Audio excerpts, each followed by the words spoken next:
To start, the first thing I'm going to do is remove the pelvic fins on the bottom. So I'm going to cut it just beneath the first layer of the muscle, being careful not to go too deep so I don't end up cutting into the roll.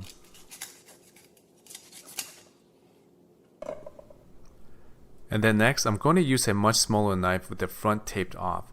This way, it won't slice open the roll as I cut the belly open. In Asia, they actually make a special knife just for this purpose, and the tip of the knife is welded with a metal ball. Or another tool you can use is a scissor with a bow nose tip, like the one you see in the video. And to be honest with you, I'm still a novice at this. There are pros that can split this fish open and take out the roll in a few seconds.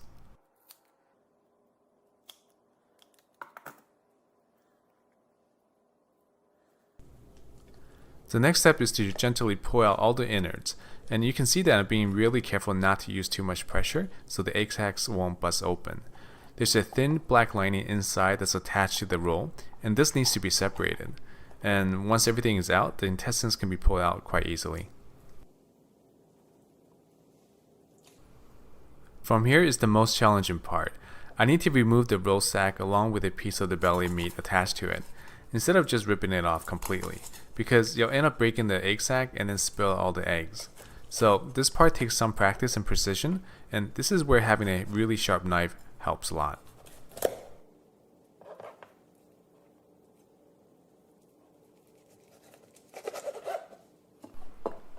So here it is. This is one of the most valuable products from the Gulf of Mexico. It's a real beauty, isn't it?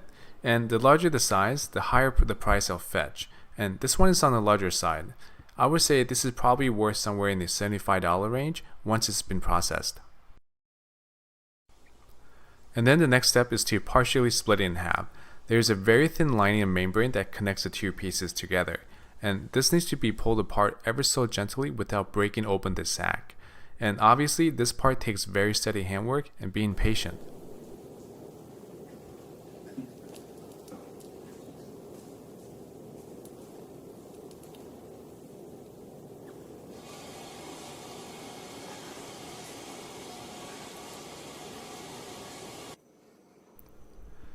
And the next step is to push out the bloodline that runs underneath the roll. This needs to be done so the finished product has a cleaner look. And this is quite easy to do. Just gently apply a touch of pressure along the blood vessel and push out the bottom.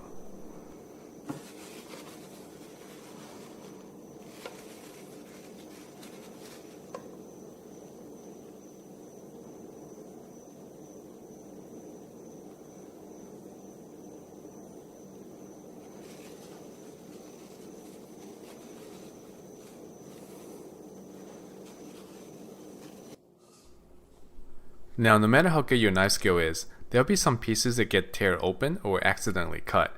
And to fix this, use a piece of twine and simply tie a few over knots just below the area where it's cut open.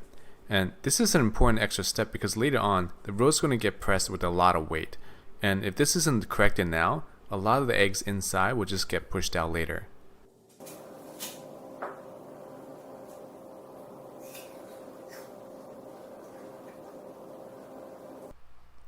Next, the roll needs to be cured with a generous amount of salt. This will help draw out some of the moisture and also creates a safer product for the next step. And don't be afraid of using a lot of salt because in some operations, they'll actually just pour layers of salt between each stack. So what you see here is really not that much. The point of doing this, aside from bringing out the flavor, is to also create an environment that's difficult for the bacteria to grow, because this will need to be air dried out in the sun from several days to over a week before it's finished.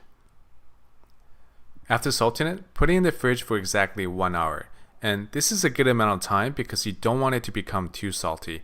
If that happens, the flavor will get covered up. So 1 hour is pretty standard, but it also depends on the size of the product. The larger the egg sac, the longer time it's going to need. But usually 1 to 1.5 hours is good enough. So here you can see after an hour in the fridge, the salt has drawn out a lot of the water, which is what you want. And the surface has developed a more durable leathery skin, and this is good because they're going to get pressed later by quite a bit of weight. But before we do that, the salt needs to be rinsed off with cold water.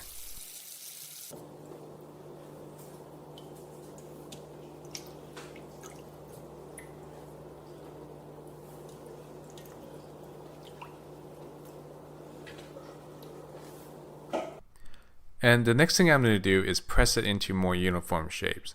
Here, I'm going to sandwich the pieces between two boards with added weight. And the plastic film is to prevent the roll from sticking to the top board. Now, in a large-scale operation, processors will actually stick multiple layers of fish roll on wooden boards on top of each other, sometimes over 3 feet high, and then place concrete blocks on top of it. And with that much pressure, they can achieve really flat pieces without busting it. But for home users, this simple technique is good enough. And once they're pressed, they need to be dried outside in the open air directly in the sun. And historically, in places like Taiwan, this is done during fall, when the weather isn't blazing hot and there's a constant flow of cool air. From here on, the roll will ripen as they dehydrate, and it needs to be flipped over every few hours in the sun until sunset when they're taken back inside and stored in the cooler, and then repeated the next day. And this needs to be done over several days. For this batch, I dried it for only 5 days, but for some operations, they'll dry even longer, past the 10-day mark, until the rolls have lost most of their moisture to the point where it can be grated. Some others will use the dehydrator to speed things up, but usually in Asia, it's normally dried for about a week with constant care. So if you're wondering why this stuff is so expensive, well, it's because it's very labor intensive. So here's a finished product that's ready to eat. This is pretty much gold from the Gulf of Mexico.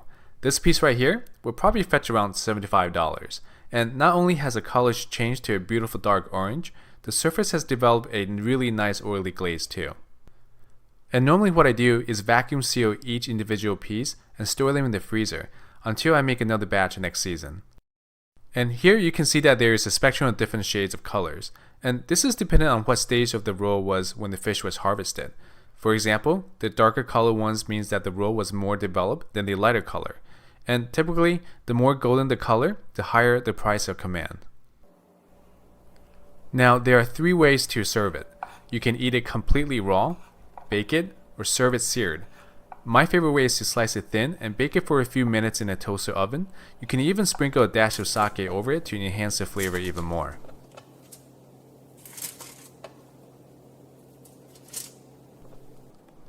Another method is to remove the outer layer of the egg sac and then sear the crust with a torch. This won't cook it all the way through, but it does help bring out more aroma. In some restaurants, the chef will actually pour whiskey over it on a plate and light it on fire, and then let it sear the crust for a few minutes. I tried that before and didn't think it added a whole lot more flavor. It was a cool effect, but was kind of a waste of good whiskey.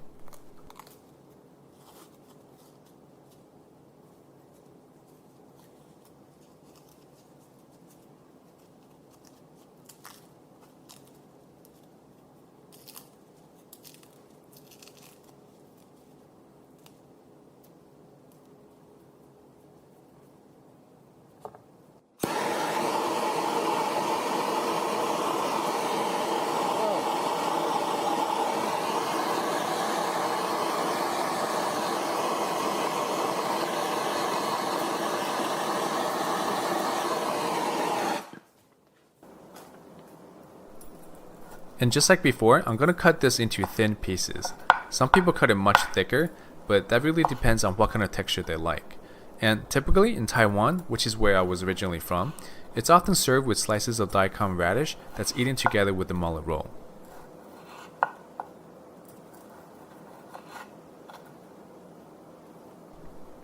And this is served without any dipping sauce. It's very salty already, so there's no point in using soy sauce. I would describe the taste of the baked one on the bottom as having the texture of overcooked fish, but yet very savory and sweet at the same time. Also, the texture is kind of comparable to cooked crab eggs. The seared one on the other hand is much milder in taste and doesn't have the same texture. Personally, I enjoy baking it more since this does intensify the savory flavor even more. Now, I'll admit, this isn't for everyone. Most of my Western friends that try this normally don't ask for seconds.